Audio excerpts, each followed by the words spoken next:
നാരായണ നാരായണ നാരായണ നാരായണ നാരായണ.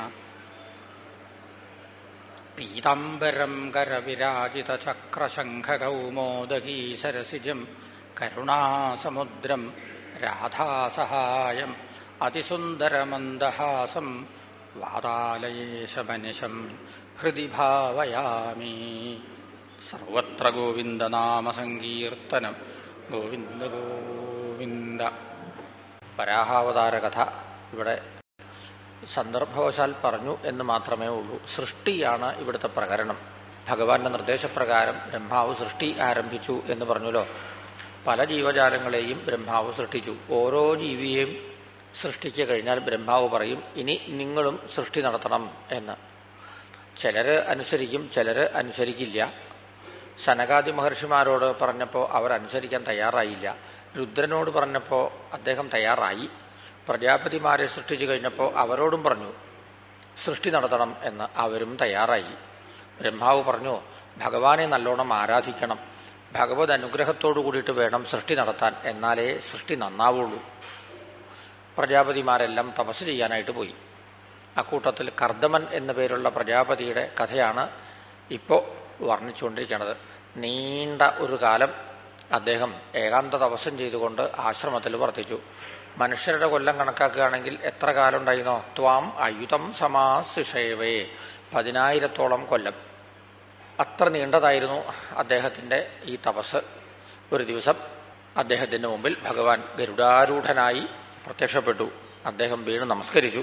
എന്നിട്ട് പറഞ്ഞു, ദുഷ്ടംബതാദ്യാഖില സത്വരാശേഹ. ഈ കണ്ണിൻ്റെ ജന്മസാഫല്യം എന്ന് വെച്ചാൽ അവിടുത്തെ നേരിട്ട് കാണുക എന്നത് തന്നെയാണ്. അവിടുത്തെ മായയിൽപ്പെട്ടിട്ടുള്ള ആളുകൾ അവിടുത്തെ കൺമുന്നിൽ കണ്ടാൽ ഈ ചെറിയ ചെറിയ ചെറിയ ആവശ്യങ്ങളാണ് സമർപ്പിക്കുക. കൊച്ചു കൊച്ചു ആവശ്യങ്ങൾ സമർപ്പിക്കും. അവിടുന്ന് ആ ആഗ്രഹങ്ങളെല്ലാം നിറവേറ്റി കൊടുക്കുകയും ചെയ്യും. അങ്ങനെയാണ് അവിടുത്തെ സ്വഭാവം. തഥാ സജാഹം പരിവോഢുകാമ. ഞാനും അക്കൂട്ടത്തിൽ തന്നെയാണ്. എനിക്കും വിവാഹം ചെയ്യണം എന്ന ആഗ്രഹമുണ്ട്. എൻ്റെ അച്ഛനായ ബ്രഹ്മാവ് എന്നോട് നിർദ്ദേശിച്ചിരിക്കുകയാണ് സൃഷ്ടി നടത്തണം എന്ന്. ഈ വിവാഹം ചെയ്യുക, ഗൃഹസ്ഥനാവുക, തുടർന്ന് പലതരം കുരുക്കിൽ വന്ന് പെട്ടുപോവുക എന്നത് ഓർക്കുമ്പോൾ എനിക്ക് വല്ലാത്ത ഭയം തോന്നുന്നുണ്ട്. ശരിക്കു പറയുകയാണെങ്കിൽ അവിടുത്തെ ഉത്തമ ഭക്തന്മാരാണ് ഭാഗ്യവാന്മാർ. ഭക്തന്മാർ ഒരുമിച്ചിരുന്നാൽ പിന്നെ അവിടുത്തെ കഥകൾ ഇങ്ങനെ പറയാൻ തുടങ്ങും. പറഞ്ഞുകൊണ്ടിരിക്കണവരും കേട്ടുകൊണ്ടിരിക്കണവരും ദേഹധർമ്മം പോലും മറന്നുപോകും. വിശപ്പില്ല, ദാഹമില്ല, അങ്ങനത്തെ ഒരവസ്ഥയിലേക്ക് എത്തിച്ചേരും. എനിക്ക് അത്രയായിട്ടില്ല എന്നാ തോന്നണത്. ഭഗവാൻ പറഞ്ഞു, അച്ഛൻ നിർദ്ദേശിച്ചതാണല്ലോ, അതുകൊണ്ട് നിഷേധിക്കണ്ട, വിവാഹം ചെയ്തോളൂ. സ്വയംഭുവമനു അദ്ദേഹത്തിൻ്റെ പുത്രിയെ ഇങ്ങോട്ട് കൂട്ടിക്കൊണ്ടുവരും. അങ്ങ് വിവാഹം ചെയ്യുക. അങ്ങയുടെ ദാമ്പത്യ ജീവിതത്തിൽ 9 പുത്രിമാർ ജനിക്കും. 10ാമത് ഞാൻ തന്നെ പുത്രനായിട്ട് വന്നേക്കാം. ഇത്രയും പറഞ്ഞു ഭഗവാൻ മറഞ്ഞു പോവുകയും ചെയ്തു. നിരീക്ഷതസ്തസ്യ. അദ്ദേഹം ഇങ്ങനെ നോക്കിക്കൊണ്ടിരിക്കെ പെട്ടെന്ന് ഭഗവാൻ അങ്ങോട്ട് മറഞ്ഞുപോയി. കർദമ പ്രജാപതി തപസ്സം ചെയ്തുകൊണ്ട് തന്നെ ഈ ആശ്രമത്തിൽ വർത്തിച്ചു. ഒരു ദിവസം സ്വയംഭൂമനു പത്നി സമേതനായിട്ട് പുത്രി ഒരുമിച്ച് ആശ്രമത്തിൽ വന്നു. കർദമ പ്രജാപതി ഇരിക്കണത് കണ്ടപ്പോൾ മനുവിന് വളരെ ബഹുമാനം തോന്നിപ്പോയി. കാരണം ഈ തപശക്തി കൊണ്ട് തേജോമയനായി മാറിയിരിക്കുന്നു കർദമൻ. അദ്ദേഹത്തിൻ്റെ മുമ്പിൽ ഭൂമിയുടെ മുഴുവൻ ഭരണാധിപനായ മനു വന്ന് നമസ്കരിച്ചു. കർദമ പ്രജാപതി 3 പേരെയും ഭംഗിയായിട്ട് സൽക്കരിച്ചു. ആതിഥ്യമര്യാദയ. എന്താണ് വന്നതിൻ്റെ ഉദ്ദേശം എന്ന് ചോദിച്ചു. മനു പറഞ്ഞു, ഇത് എൻ്റെ 2ാമത്തെ പുത്രിയാണ്, ദേവഹൂതി എന്നാണ് പേര്. അങ്ങയുടെ മാഹാത്മ്യം കേട്ട് കേട്ട് കേട്ട് അങ്ങയെ പരിചരിക്കണം എന്ന ആഗ്രഹത്തോടുകൂടി ഇങ്ങോട്ട് പുറപ്പെട്ടതാണ്. അതുകൊണ്ട് അങ്ങ് സ്വീകരിക്കണം. പറഞ്ഞതിൻ്റെ അർത്ഥം കർദമ പ്രജാപതിക്ക് മനസ്സിലായി. അദ്ദേഹം പറഞ്ഞു, എനിക്ക് അങ്ങയുടെ പുത്രിയെ സ്വീകരിക്കാൻ വിരോധമൊന്നുമില്ല. എനിക്ക് ഗൃഹസ്ഥാശ്രമ ജീവിതത്തിലെ അതിൻ്റെ സൗഖ്യം അനുഭവിക്കണം എന്ന് ആഗ്രഹമില്ല. ഗൃഹസ്ഥനായാൽ ഒരു സന്തതി ജനിക്കണം. അതൊരു ഗൃഹസ്ഥ ധർമ്മത്തിൽപ്പെട്ടതാണ്. അങ്ങനെ ഉചിതമായ ഒരു സന്തതി ജനിച്ചാൽ ഞാൻ അപ്പം തന്നെ തപസ് ചെയ്യാൻ വേണ്ടിയിട്ട് പുറപ്പെടും.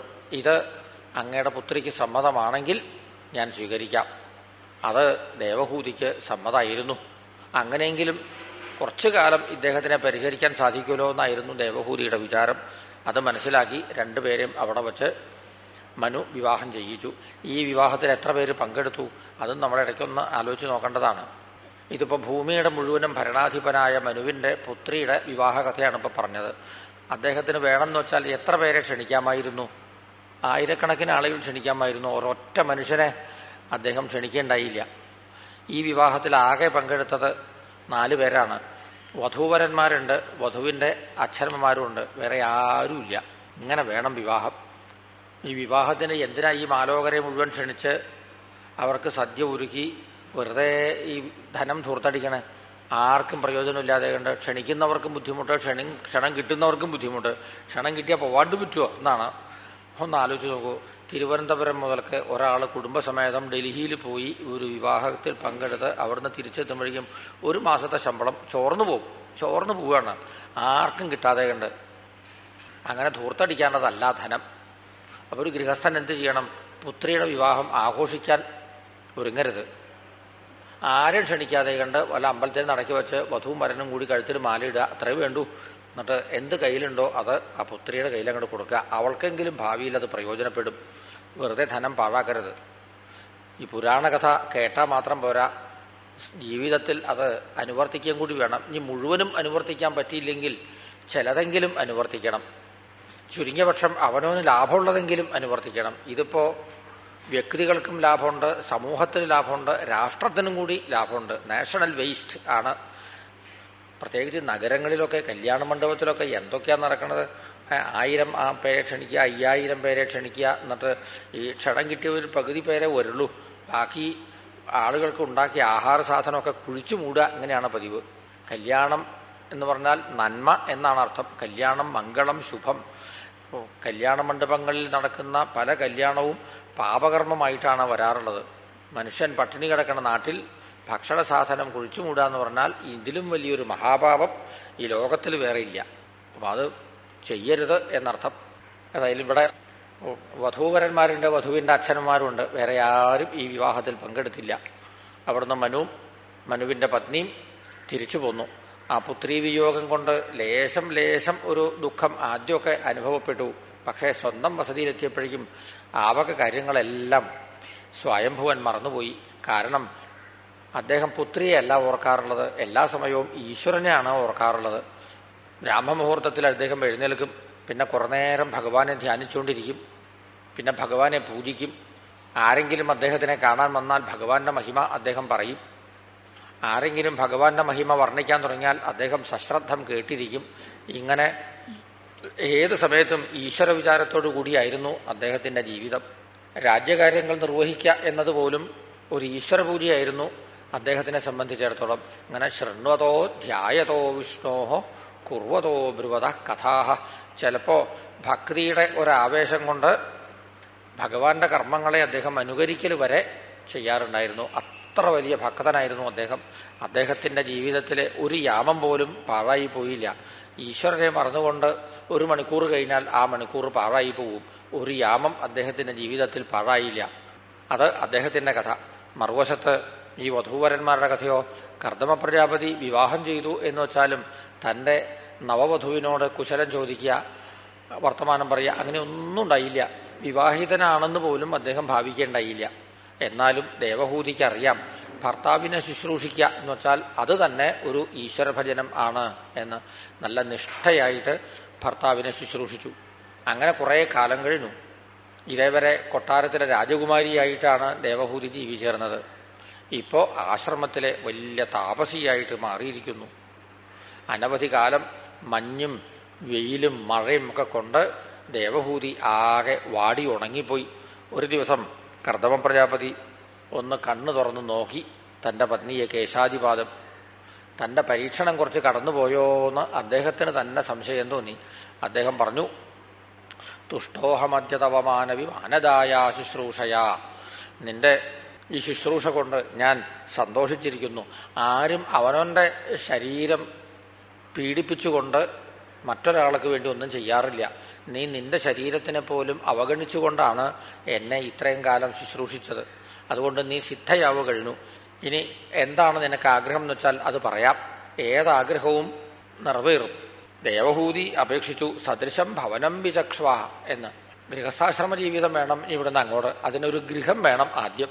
ഏത് വിവാഹിതയായ സ്ത്രീക്കും ഒരമ്മയാവണം എന്ന ആഗ്രഹം ഇല്ലാണ്ടിരിക്കില്ല. തന്റെ ആഗ്രഹങ്ങളെല്ലാം ഭർത്താവിനെ അറിയിച്ചു. കർദമ പ്രജാപതി ചൂണ്ടിക്കാണിച്ചു, ഇതാ അവിടെ ബിന്ദുസരസ് എന്ന പേരിലൊരു തടാകമുണ്ട്, അതിലൊന്ന് മുങ്ങി വരൂ എന്ന്. ദേവഹൂതി ആ ബിന്ദുസരസിൽ ചെന്ന് അങ്ങോട്ട് മുങ്ങി. പൊങ്ങിയപ്പോ ഉണങ്ങിയ ശരീരമല്ല, നല്ല ഒരു അപ്സരസുന്ദരിയെ പോലെയായി മാറിയിരിക്കുന്നു. അനേകം സുന്ദരിമാരായ വിദ്യാധരിമാരും എല്ലാവരും കൂടി നല്ല ഒന്നാം തരം പട്ടുസാരിയൊക്കെ കൊടുത്ത് സർവാഭരണ ഭൂഷിതകളായിട്ട് അങ്ങനെ അടുക്കലേക്ക് വന്നു. ആ നേരത്ത് നല്ല ഒരു വിമാനവും അവിടെ വന്നെത്തി. വിമാനം എന്ന് പറഞ്ഞാൽ മണിമാളിക എന്നർത്ഥം. ദാമ്പത്യ ജീവിതത്തിലെ സുഖങ്ങൾ അനുഭവിക്കാൻ എന്തൊക്കെ സൗകര്യങ്ങൾ വേണം അതൊക്കെയും ഈ മണിമാളികയിലുണ്ട്. കർദമ പ്രജാപതി തന്റെ ശരീരം അവിടെ പരിഷ്കരിച്ചു, കാമദേവനെ പോലെ സുന്ദരനായി. ആ മണിമാളികയിലേക്ക് കർദമ പ്രജാപതിയും ദേവഹൂതിയും തോഴിമാരായ വിദ്യാധരിമാരും എല്ലാവരും അവിടെ കയറി. ഇത്രയും സുന്ദരിമാരുടെ മധ്യത്തിൽ അദ്ദേഹം എങ്ങനെ ശോഭിച്ചുന്നോ, താരാഭിരാവൃത ഇവോട് പതിർന്നഭസ്ഥ. ആകാശത്തിൽ കോടിക്കണക്കിന് നക്ഷത്രങ്ങൾക്കിടയിൽ ചന്ദ്രൻ എങ്ങനെയാണോ ശോഭിക്കണത് അതുപോലെ ആ വിമാനത്തിലിരുന്നു കൊണ്ട് ഇന്ന ലോകത്തിലെത്തണം എന്ന് സങ്കല്പിച്ചാൽ മതി, അവിടെ എത്തിച്ചേരും. അങ്ങനെയായിരുന്നു. ഏത് നിലയ്ക്കും ഇത് വിമാനം തന്നെയാണ്, പറന്നു സഞ്ചരിക്കുന്ന വിമാനം എന്ന് വേണമെങ്കിൽ പറയാം. വൈശ്രംഭകം, സുരസനം, നന്ദനം തുടങ്ങിയിട്ടുള്ളതൊക്കെ ദിവ്യങ്ങളായ ഉദ്യാനങ്ങളാണ്. ആ ഉദ്യാനങ്ങളിലേക്കെല്ലാം അദ്ദേഹം ചെന്നു. അവിടെ കിട്ടാവുന്ന സുഖങ്ങളെല്ലാം അനുഭവിച്ചു. പത്നിക്ക് ആ സുഖങ്ങളെല്ലാം അദ്ദേഹം പകർന്നു കൊടുത്തു. അങ്ങനെ ഒരു സ്ഥലത്തെ സുഖസൗകര്യമല്ല മറ്റേ സ്ഥലത്ത്, അവിടുത്തെ സുഖ ഉപകരണങ്ങളല്ല മറ്റേ സ്ഥലത്ത്, ഇങ്ങനെ ഈ ഓരോ സ്ഥലത്തും കറങ്ങി കറങ്ങി അവിടുത്തെ സുഖങ്ങളെല്ലാം അനുഭവിച്ചു. ഇന്ദ്രിയോത്സവങ്ങളിൽ അങ്ങോട്ട് മുഴുകി രണ്ടുപേരും. അങ്ങനെ കാലം എത്ര കഴിഞ്ഞു? ശതം വ്യതീയുശരദ, 100 ശരൽക്കാലം എന്ന് വെച്ചാൽ 100 കൊല്ലം കഴിഞ്ഞു എന്നർത്ഥം. ഇതിനിടയ്ക്ക് 9 പുത്രിമാർ ജനിച്ചു ആ ദമ്പതിമാർക്ക്. അവരൊക്കെ അങ്ങനെ വളർന്നു വന്നു. ഒരു ദിവസം കർദമ പ്രജാപതി ഒന്നിങ്ങനെ മനോരാജ്യം വിചാരിച്ചു. അപ്പോഴാ പഴയ കഥകളൊക്കെ ഇങ്ങനെ ഓർമ്മ വന്നത്. താൻ പണ്ട് ഏകാന്ത തപസ്സം ചെയ്തുകൊണ്ട് ആശ്രമത്തിൽ കഴിഞ്ഞുകൂടിയിരുന്ന ഒരു താപസൻ, ഇപ്പോഴോ 8-9 പെൺകുട്ടികളുടെ അച്ഛൻ. ഇങ്ങനെ ഗൃഹസ്ഥനായിട്ട് ജീവിക്കുക എന്നതിനേക്കാൾ നല്ലത് സന്യാസ ജീവിതം തന്നെയാണ്. അതുകൊണ്ട് അദ്ദേഹം സന്യസിക്കാനൊരുങ്ങി.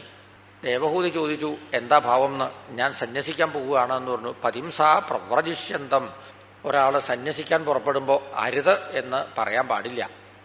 ഇത് ദേവഹൂതിക്ക് അറിയാമായിരുന്നു. അതുകൊണ്ട് ദേവഹൂതി അപേക്ഷിച്ചത് എന്താണെന്നോ, സർവം തൽ ഭഗവാൻ മഹ്യം ഉപോവാഹ പ്രതിശ്രുതം. വിവാഹ സമയത്ത് അങ്ങ് എന്താണോ എനിക്ക് വാഗ്ദാനം ചെയ്തത് അതെല്ലാം അങ്ങ് വേണ്ട പോലെ നിറവേറ്റിയിട്ടുണ്ട് എന്നെനിക്ക് ബോധ്യമാണ്. ഇപ്പോൾ പുത്രിമാര് വളർന്നു വന്നു. ഇവരെ അർഹതപ്പെട്ട വരന്മാർക്ക് വിവാഹം ചെയ്തു കൊടുക്കണം. ഇതെല്ലാം കഴിഞ്ഞാൽ എനിക്കും വേണമല്ലോ ഒരു പരമപദത്തിൽ എത്തിച്ചേരുക എന്നത്.